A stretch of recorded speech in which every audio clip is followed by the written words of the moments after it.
Mga lalaki, may 5 mapanganib na babae na dapat niyong iwasan, ipapaliwanag ko. 1. Ang babae na napaliligiran ng maraming lalaki na tinatawag niyang mga kaibigan ay isang manloloko at sinungaling sa kanyang lalaki. Sila ang papalit sa'yo. Iwasan siya.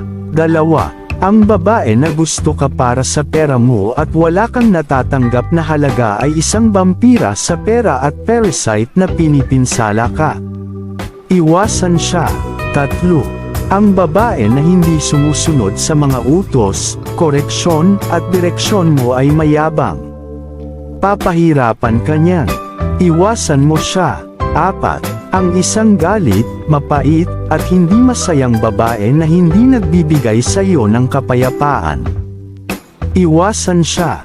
5. Ang babae na palaging hindi sumusunod sa iyo, hindi karapat-dapat sa iyong buhay.